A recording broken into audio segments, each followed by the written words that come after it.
준비 찬송 169장 합시다.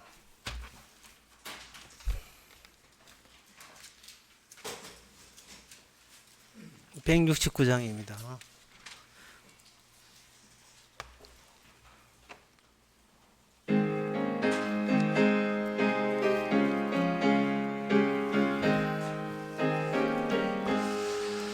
강물같이 흐르는 기쁨 통영 강림함이라.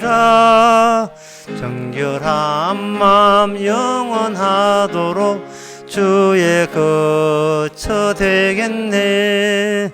주님 주시는 참된 평화가 내 맘속에 넘치네. 주의 말씀에 거센 풍랑도 잠잠하게 되도다. 나의 생명 소생케 됨은 성령 임하심이라. 모든 의심 슬픔 사라져 주님 평강 넘치네. 주님 주시는 참된 평화가 내 맘속에 넘치네. 주의 말씀에 거센 풍랑도 잠잠하게 되도다. 하늘에서 담비 내리고 햇빛 찬란함같이 우리 마음에 성령 임하니 주의 보내심이라. 주님 주시는 참된 평화가 내 맘속에 넘치네. 주의 말씀에 거센 풍랑도 잠잠하게 되도다. 생명시인에 넘쳐 흘러서 마른 광야 적시네. 의의 열매 물어 익어서 추수를 기다리네. 님 주시는 참된 평화가 내 맘속에 넘치네. 주의 말씀에 거센 풍랑도 잠잠하게 되도다. 놀라우신 주의 은혜가 주의 낯을 보겠네. 평화로운 안식처에서 영원토록 쉬겠네. 주님 주시는 참된 평화가 내 맘속에 넘치네. 주의 말씀에 거센 풍랑도 잠잠하게 되도다. 다 같이 묵도하시며 예배를 함께 드리겠습니다.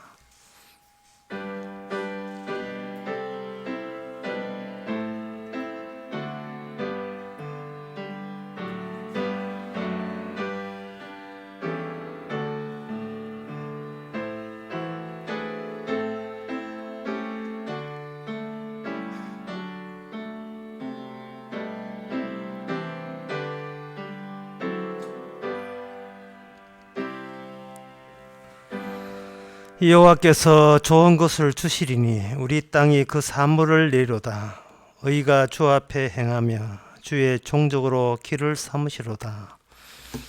항상 주께서 주시는 것이 있음에도 불구하고 우리의 눈을 다른 데 세상에 돌렸습니다. 저희들 눈이 이 시간 주께서 어떤 것을 날마다 주시는지 그 은혜만 보게 하옵소서. 예수님 이름으로 기도합나이다. 아멘. 찬송가 284장 합시다.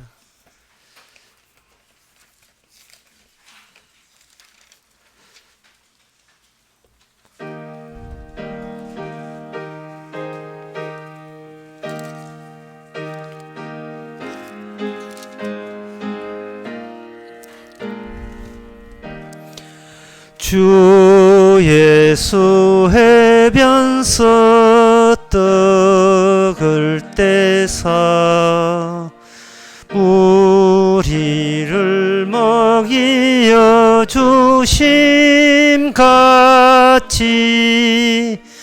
영생의 양식을 나에게도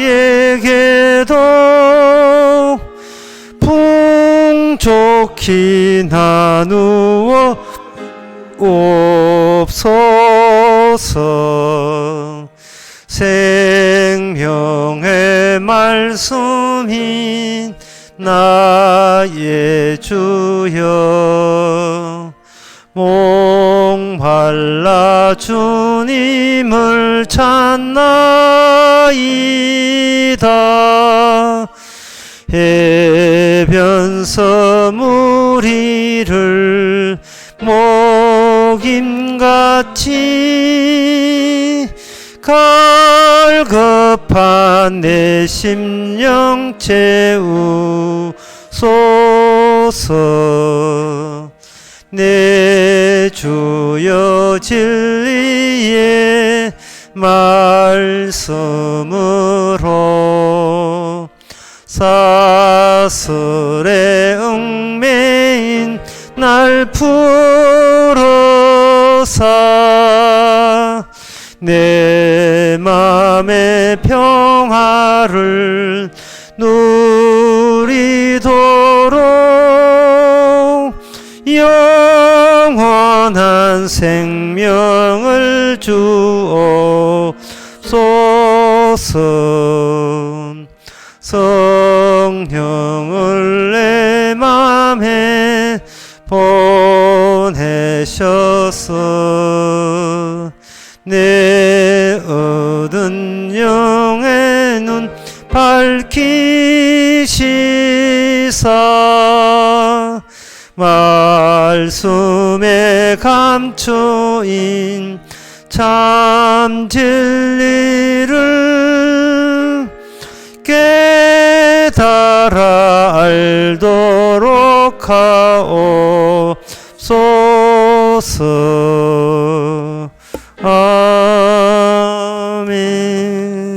이 시간 우리 한 마음으로 기도합시다. 기도 제목은 사람들이 기도할 때 기도하는 내용이 진리에 있는 게 아니고 자기 목숨 부지에 초점이 모아져 있습니다. 이렇게 해달라. 그게 다 자기 목숨 부지하겠다는 시도입니다. 그러나 주님이나 선지자나 사도는 진리가 나타나기를 위해서 기도했습니다. 저희들도 진리가 우리 몸 안에 나타나서 진리만 증거될 수 있도록 다 같이 기도합시다.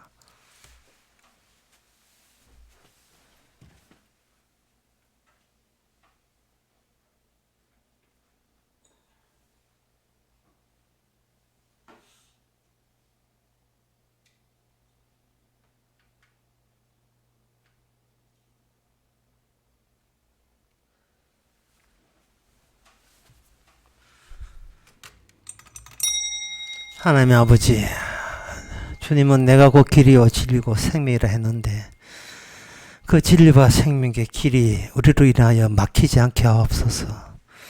도리어 우리를 통해서 진리가 진리답게, 길이 길답게, 생명이 생명답게 드러나게 하옵소서. 예수님 이름으로 기도합나이다. 아멘.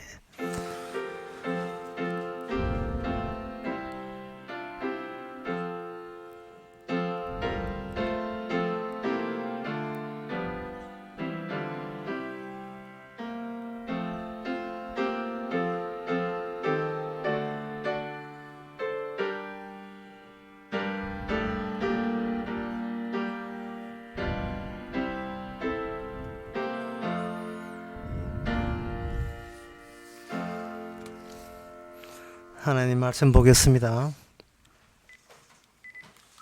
하나님의 말씀은 욥기 8장 8절에서 10절까지입니다. 구약성경 768페이지입니다. 청컨대 너는 내 시대 사람에게 물으며 열조의 터득한 일을 배울지어다. 우리는 어제부터 있었을 뿐이라 지식이 망매하니 세상에 있는 날이 그림자와 같으니라. 그들이 내게 가르쳐 이르지 아니하겠느냐? 그 마음에서 나는 말을 바라지 아니하겠느냐? 아멘. 예, 지금 아멘 하기가 참 곤란해요. 왜냐하면 이거는 욥이 이야기한 것이 아니라 욥의 친구가 이야기한 거예요. 욥의 마지막 대목에서 욥의 친구의 하는 생각이 잘못되었다는 겁니다. 그래서 우리가 보고 있는 것은 그 잘못된 생각을 지금 미리 땡겨서 우리가 듣고 있는 거예요. 하나님이 나타나셔서 욥의 친구들의 모든 말은 잘못되었다 이렇게 결론 짓기 이전에 우리가 그 결론을 모른다 치고 욥의 친구들의 말을 귀담아 들어보세요. 하나도 버릴 게 없고 전부 다 아멘하고 동의할 수밖에 없는 이야기를 쫙 나열해 나왔습니다. 그만큼 우리는 무엇이 옳은지 무엇이 그런지 분간도 못하면서 세상 휘둘리는 대로 휘둘리면서 살아가고 있습니다. 욥의 친구의 이 주장을 우리가 거기에서 고개 끄덕이면서 받아들일 때 그 앞에서 욥이 이유도 없이 고난받고 있습니다. 그러면 이 말은 뭐냐면 욥의 친구에게 없는 게 욥에게 있다는 거죠. 그러면 욥에게 있는 것이 욥의 친구한테 없습니다. 그러면 이 고개 끄덕일 정도로 보편적인 진리라고 이렇게 욥의 친구가 대신해서 우리에게 알려줄 때 우리는 거기서 뭐가 빠졌는지를 찾아봐야 되죠. 뭐가 빠졌느냐? 욥의 친구들 말에는 십자가 고난이 빠져 있습니다. 자기 부정과 자기 부인이 빠져 있는 거예요. 나 같은 것은 못 돼도 괜찮습니다가 빠져 있는 겁니다. 나 같은 것은 망해도 상관없어요가 빠져 있는 겁니다. 그런 말은 뭐냐면 하나님 앞에 옳다고 인정받지 못한 욥의 친구 속에는 뭐가 들어있냐 하면 하나님이고 뭐 예수고 부처고 간에 무조건 나는 잘 돼야 되고 나는 내 욕망이 충족돼야 됩니다 라는 고집 같은 것이 그들 속에 담겨서 그게 입을 통해서 뿜어져 나온다는 것이죠. 예, 이런 이야기를 나는 내 주장, 나는 내 욕심만 채우겠습니다 라는 말을 누가 노골적으로 하겠습니까? 그걸 노골적으로 못하니까 뭐 어떻게 하냐면 옛사람한테 물어보자는 식으로 그 책임을 옛사람한테 그 핑계를 대는 겁니다. 오늘 8절에 보면 청컨대 너는 옛사람에게 물어보요. 그리고 열주에 터득한 일을 배울지니라. 그 옛사람이 뭐라고 이야기했느냐 하면은 바로 여기에 7절에 나오죠. 네 시작은 미약하나 나중에 창대하리라. 사람이 바르게 살게 되면 어떠한 어려움이나 심지어 갑자기 팔을 다친다든지 그런 일도 없을 것이다. 뭐 네가 그런 일이 있다는 것은 네가 분명히 건장한 나 신체보다 못하는 곳이 있기 때문에 너는 그 일을 당했다. 이게 옛사람의 지혜라는 거죠. 쉽게 말해서 욥아, 너는 네 선배들보다 더 똑똑하냐? 네가 더 많이 아냐? 네가 IQ가 더 좋고 네가 인생 경험을 해봤어? 뭐 그런 식이에요. 했냐고 하거든. 그런 식으로 닦고치는 거예요. 그게 욥의 답변은 겁니다. 네가 아는 옛사람의 수준에 대해서는 나도 모르는 바가 안다. 욥은 말하기를 나도 답답하다. 네가 아는 수준 내가 네보다 더 많이 아는데 내가 네라면 나도 네 같은 이야기를 그 자리에서 이야기할 수 있어. 안 아프고 안 다치고 네가 뭐 걸적한 입장에서 하는 소리, 자기 부정을 하지 않아도 되는 이야기.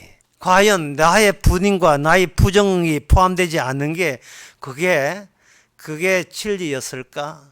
옛사람들이 뭐라고 하든 그리고 지금의 내가 뭐 하든 나도 그 정도 수준은 되는데 내가 예상 밖에 나는 지금 다치고 아프고 어렵고 힘들고 그렇다면 이거는 세상 사람들의 옛사람이 모르는 바가 지금 나에게 새롭게 일어나고 있다고 네가 그렇게 봐주면 안 되겠니? 라고 지금 욥은 이야기하고 있어요.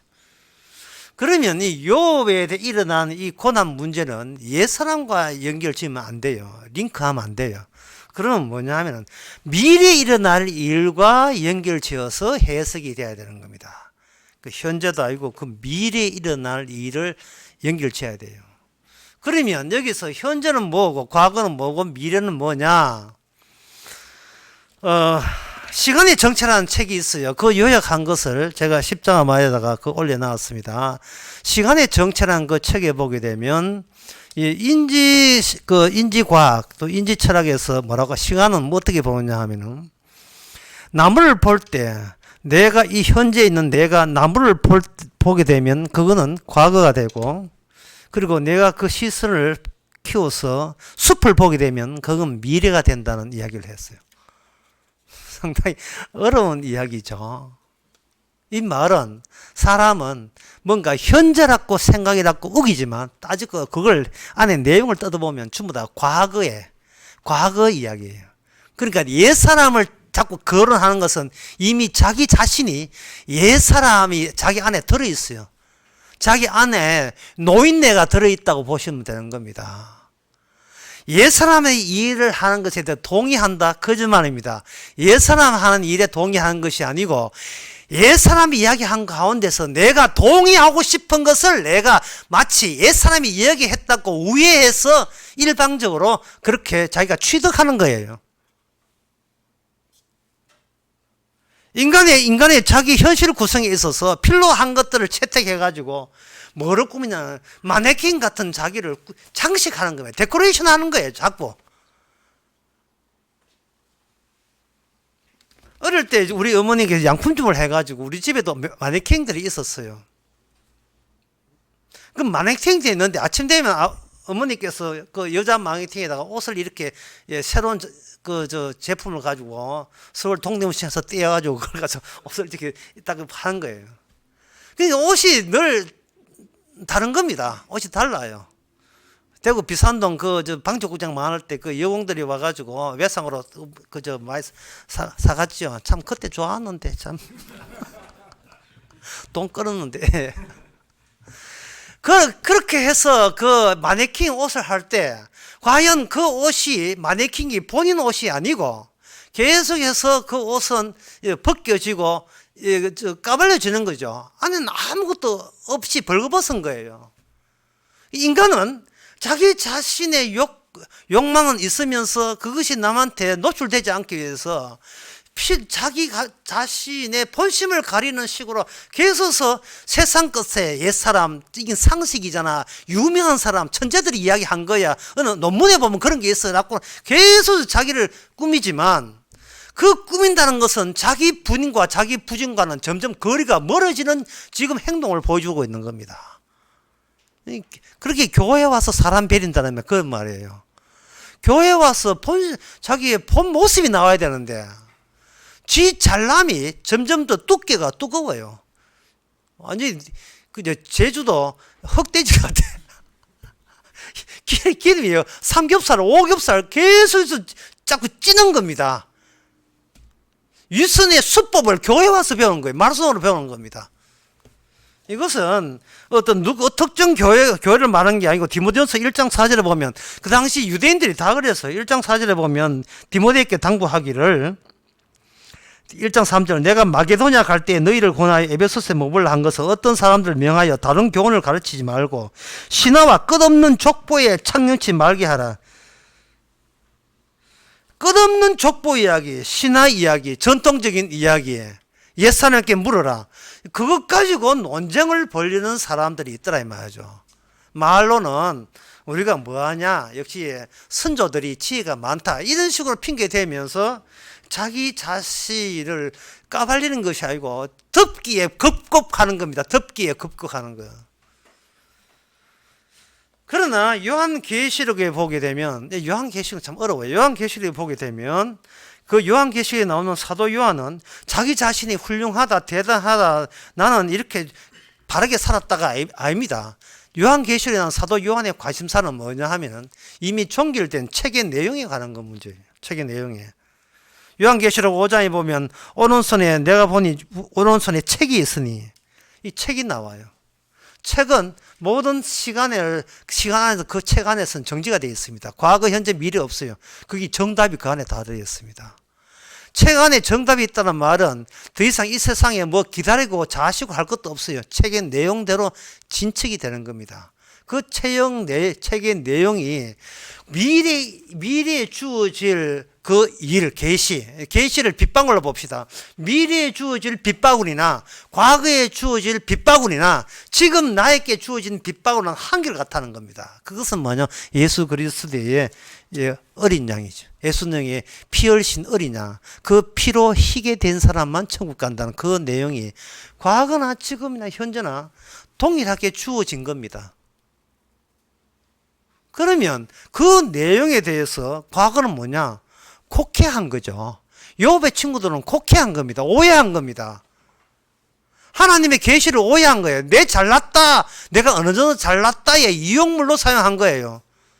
마네킹에서 옷을 벗어야 되는데 옷을 벗지 않고 계속 자기의 옷을 껴입기에 급거한 거예요. 자기의 수치를 노출하지 않고 덮기에 급거한 겁니다.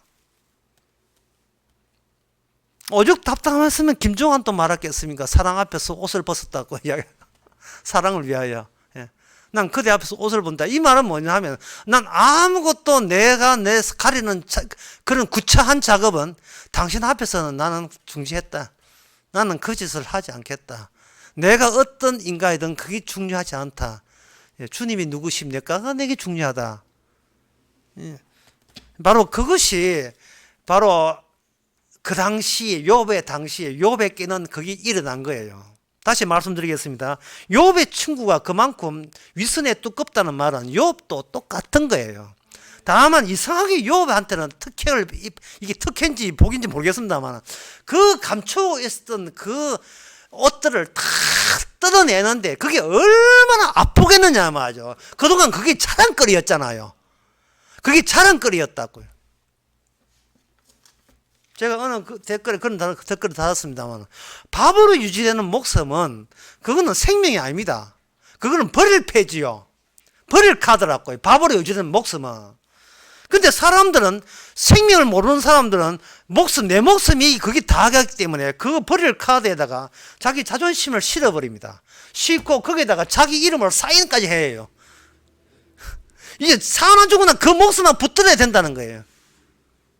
이거는 생명이 아니에요.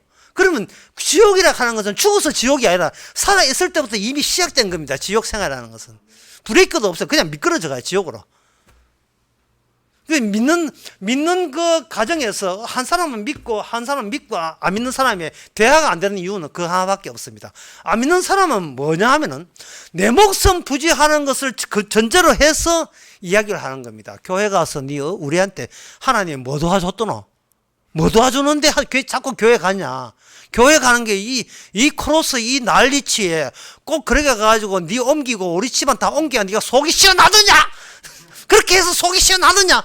이런 식으로 자꾸 닥달을 내는데 정말 복음을 아는 사람은 그동안 내가 자기 부인을 하지 않는 이유는 버릴 카드를 못 버리고 있으니까 계속 버리라고 하는 그것을 계속 쥐고 있는 거예요. 그동안 인생 살린다고 내가 공들었는데 이걸 어떻게 이거 버리면 나는 아무것도 없어. 이것이 불신자고. 이까짓 거 이거 버려도 버릴 때 비로소 예수님의 생명을 주신 살과 피가 주신 생명 있잖아. 라고 드러내는 거. 이게 바로 성도이잖아. 성도지죠. 그래서 욥의 친구들에 있어서 옛사람이라 하는 것은 바로 과거를 의지한 척 하지만 자기의 치부를 드러내기 싫어하는 그런 핑계로서 유력한 자의 말이라고 이렇게 설정한 겁니다. 예를 들어, 그러면 이 욥의 친구와 욥의 사이에서 우리가 그 차이점을 통해서 오늘 우리가 알아야 될 건 뭐냐 하면은 하나 예를 들어 보겠습니다. 어떤 회사 격리에서 그 직원을 뽑는데 광고를 냈지요. 그래 회사 격리하겠다고 들어왔습니다.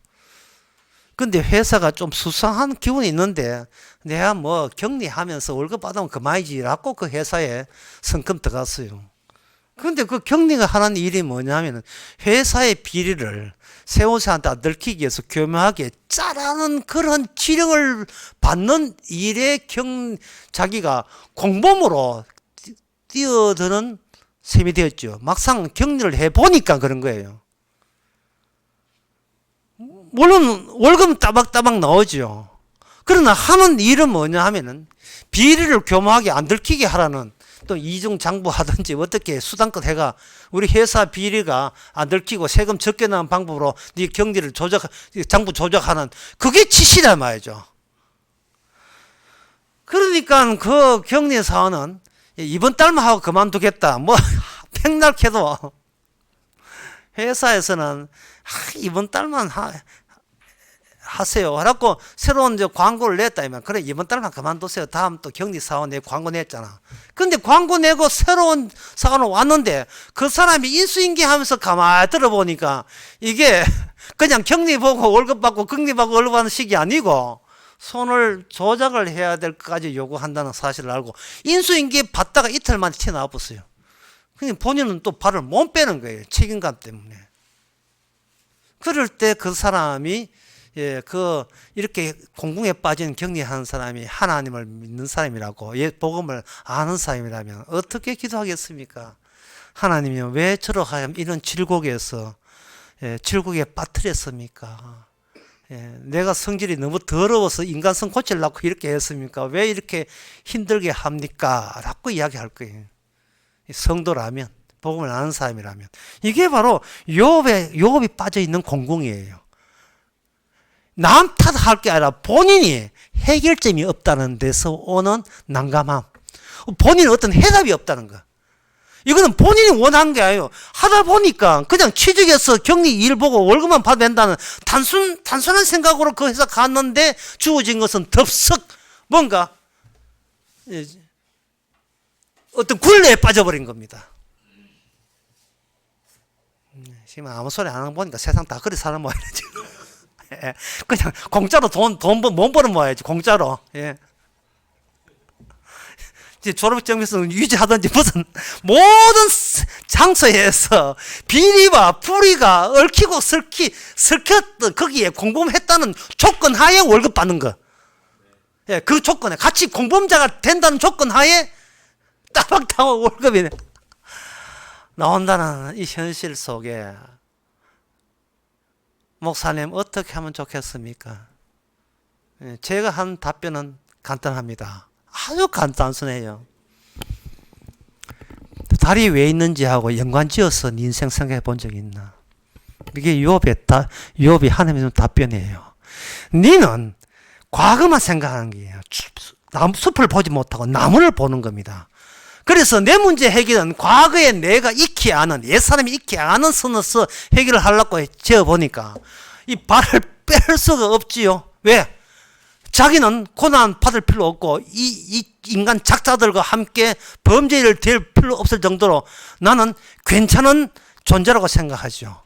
자기의 마네킹이 자기의 본성이 누군지 모르고 너무 괜찮게 살아왔다. 과거에 괜찮게 살아왔다는 그것이 오겹살처럼 덮여 있는 겁니다. 어떤 아가씨가 있는 데서 어릴 때부터 소녀로서 착하게 아주 소문났고 너무 착해. 성품도 착해요. 성품도 착한 강원도 아가씨인데 그 강원도 아가씨가 성품도 너무 착하고 자기의 소망은 뭐냐면 이 소녀 때만 착하지 않고 아가씨 되고 나중에 아줌마 돼도 나는 남에게 배려할 줄 알고 남에게 도와줄 줄 알던 그런 착한 품성을 계속 유지해서 남한테 폐해가 되지 않고 도움되는 그런 여자로서 일생을 살고 싶다는 소망을 가지고 강원도 아가씨가 서울에 와가지고 직업을 구하는데 직업이 녹음실에서 녹음하는 그러한 기술을 한 거예요. 그런데 그 아가씨가 서울에 취직해가지고 녹음실에 하니까 컴퓨터과 졸업해가지고 월급은 그렇게 많지 않지만 그래도 착하게 사는 데는 지장 없을 정도로 소박하게 사는 데는 전혀 지장 없을 정도로 착하게 살았어요. 근데 나중에 강원도에 산불이 나가지고 강원도에 있는 자기 아버지 엄마 다 죽었어요. 그 아가씨가 나름대로의 어떤 의미를 찾는데 그게 뭐냐? 대자연의 실수라고 이야기하는 겁니다. 대자연의 실수. 대자연이 실수했어. 실수했다는 말은 안 죽어야 될 분이 죽었다. 왜? 나는 착하니까. 남한테 해코지 한 적 없어요. 얼마나 착한지 몰라요. 엄마가 오면 엄마는 의자까지 딱 마련할 정도로, 딱 맞아할 정도로 그렇게 착해요. 드라마 이야기입니다. 반에 반칸들. 안 보는데 그것도 보이네. 대자연의 실수로서 죽었다는 거예요. 착하고 싶은 게 소망이에요. 나쁜 여자 되기 싫어요. 착한 여자 되고 싶어요. 그러나 하나님은 가만두지 않습니다. 이러한 드라마 이야기가 그렇게 돼 있지만 사실은 1954년 노벨 문학상 받은 작품이 있어요. 그게 뭐냐면 이방이라는, 까뮤가 지은 이방인을 보내게 되면 어떤 사나이가 어떤 해변가를 걷다가 아라비아 사람을 만났는데 햇빛이 너무 따가워요. 그늘도 없고. 그래서 권총이 있었는데 권총 햇빛이 너무 따가워서 권총 들고 그 아라비아 사람을 죽여버렸어요. 주인공이 메로스라는 사람인데 그 사람이 체포되어서 교도소를 딱 했는데 왜 내가 교도소 해야 되느냐?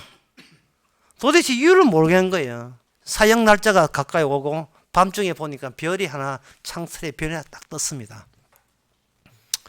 인생이라는 것은 이유를 찾는 게 잘못이구나. 그 까미는 부조리라고, 무의미라고 보면 부조리. 이 땅에 의미 찾는 내가 잘못이다. 이 땅에는 모든 것이 의미 없음. 이게 바로 문학과 철학의 결론입니다. 의미 없음, 허무함. 그런데 시편 136편에 보면 네가 달을 지으신 게 감사하라고 되어 있다고요. 별을 지킨 감사라. 그 격리 아가씨가 자기는 어떤 덫에 빠졌다, 빼도 박도 못한다 하지만 분명히 골로새서 1장 16절에 보면 세상의 모든 만물은 예수 그리스도를 위하여 함께 지어진 거야. 함께 연관지어서. 그러니까 아무리 교회 오래 다녀도 달과 나와 무슨 연관이 있느냐. 그 연관도 모르고 인생 다 살고 목숨 끝나버리면 그것처럼 허무한 게 없어요. 별과 나와 무슨 관관이 있으며, 강원도 산불과 나는 무슨 관관이 있으며, 소흥미 축구하는 거하고 뭐하고 무슨 상관이 있으며, 모든 게 다 연관이 다 있는 거예요. 연관이. 그걸 욥의 마지막에 하나님이 나타나셔서 해답으로 제시하는 거예요. 욥아, 네가 아프다고 그렇게 고래고래 감지는데 네가 별 만들 때 네 있었냐? 엉뚱한 질문을 한다고 내가 지난번에 이야기했죠. 해답이 갖고 제시한다는 게 고작. 예? 네 어떻게 아프냐? 많이 아프냐? 나도 아프다. 뭐 이런 식으로 해결해 주는 게 아니고, 네 별 만들 때 네 있었나? 달 만들 때 있었어? 네가 해의 길을 아느냐? 황도를 아느냐? 그것과 네와 고통의 연관됨을 아느냐? 질문할 때 욥은 아무 소리 못합니다. 왜? 과거를 해서 해답을 얻고자 했기 때문에 그런 현상이 일어나는 겁니다. 과거에서. 욥은 미래에 오실 분을 위해서 미리 땡겨서 욥이 존재하는 거예요. 과거가 아닙니다. 근데 우리 마음속에 째보면 뭐가 들어있냐 하면 살아왔던 체험과 경험들이 완전히 구동살처럼 콱 바뀌어 있어요. 과거에 난 이런 기대가 있었고 소망이 있었는데 이런 소박한 것을 들어주시옵소서. 근데 아까 요한계시록 5장 8절에 보면 책을 취하신 내 생물이 고전에 요한계시록 5장 6절에 보면 내가 보니 보호자와 생물들이 있는데 그들에게 7뿔과 7눈이 있으니 이 눈은 온 땅을 보내심을 입은 하나님의 7영이라. 눈이 있더라. 하나님께서는 다 지켜보시더라 이 말. 그냥 지켜보시는 게 아니에요. 필히 그 일이 일어나야만 했다. 일어나야 마땅하다. 당연하다를 우리는 뒤늦게 아는 겁니다. 언제 자기가 자신의 마네킹이면 옷이 아주 아프게 벗겨질 때, 내 모든 세상 돌아가는 것이 내 뜻대로 안 될 때, 진짜 나를 숨겨놓고 가짜 나로 자기를 위장하는 식으로 매일매일 살 때 주께서는 진짜 나를 나로 돌려보내기 위해서 뜯어내는 거예요. 우리의 과거라는 것이 얼마나 위선적이면서 일방적인 편집인 것을 우리에게 알려주는 겁니다.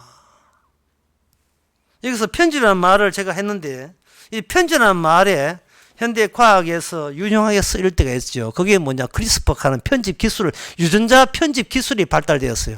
유전자 편집 기술은 어떤 바이러스 조사해 보니까 지가 DNA를 준장을 끊어버리고, 가위로 끄듯이 끊어버리고, 면역체를 체계를 가진 그러한 유전인자로 바꾸치는 것을 발견하고 난 뒤에, 야, 저 방법을 사용해서 DNA 사이를 가위로 잘라버리고 면역성 키운 행을 집어넣어서 그걸 새로운 태아나 어린아이나 하여튼 여기다 심어버리면 우리는 태어날 때부터 신종 코로나의 명성을 가진 인간으로, 강력한 면역체를 가진 인간으로 온 잡종 질병으로부터 암으로부터 벗어날 수 있는 아기를 생산할 수 있겠다. 그런데 현재 눈이 뜨게 돼가지고 경쟁적으로 지금 연구하고 있습니다.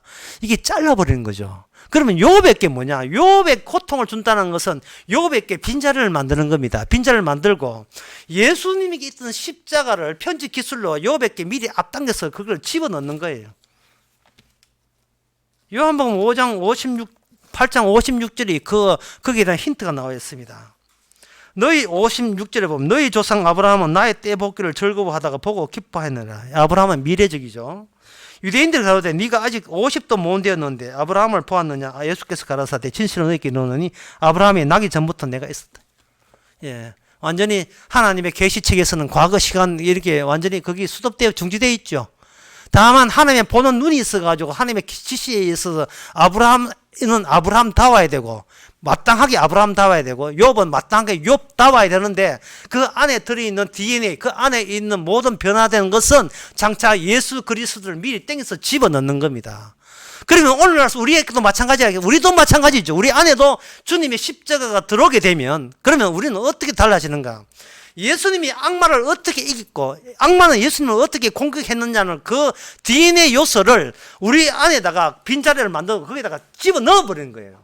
그러면 내가 이 격리 사원으로서 내가 얼마나 힘든가가 아니라 그게 문제가 아니라 이러한 고난과 이러한 역경조차도 이게 감사할 일이라는 거. 마치 뭐처럼 달처럼 마치 뭐처럼 별처럼 하나의 달처럼 별처럼 그런 별의 운명이나 달의 운명이나 오늘날 우리의 운명이나 그리스도를 보여준다는 점에서는 동일하다는 겁니다.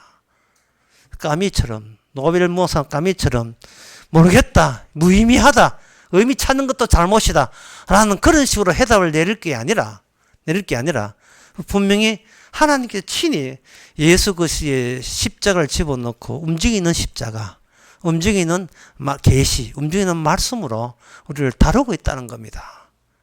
그럴 때 저 달이 있음을 통해서 하나님의 자비하심을 얻는 것처럼 동일한 별인 우리 자신을 통해서 주께서 일하심을 통해서 감사할 수 있는 사람이 되는 겁니다. 욥은 아직까지 주님이 안 찾아왔기 때문에 아직도 고래고래 과음절입니다. 그러나 욥의 나중에 끝에 보면 하나님이 친히 방문하시면 욥이 죄를 뒤집어쓰면서 나는 내 자신을 그동안 몰랐습니다. 내가 과거에서 아는 그것이 전부인 줄 알았는데 하나님을 만나니까 과거, 현재, 미래 주께서 알아서 사용하신다는 그 점이 저에게 고맙습니다. 이렇게 하지요. 하나님이 욥에게 네가 제물을 드려서 친구들, 설딱선이 없는 친구에게 대신해서 제사 드리라.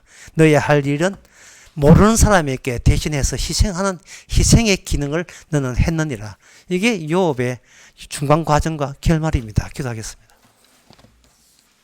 하나님 아버지, 우리가 감추고 있는 게 뭔지를 저에게 알려주시옵소서.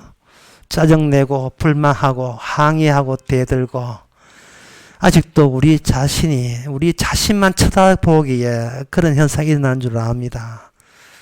달을 지으시니까 감사하는 것처럼 우리를 지으시니까 감사하는 저희들 되게 하옵소서. 예수님의 이름으로 기도합니다. 아멘. 찬송가 313장 합시다.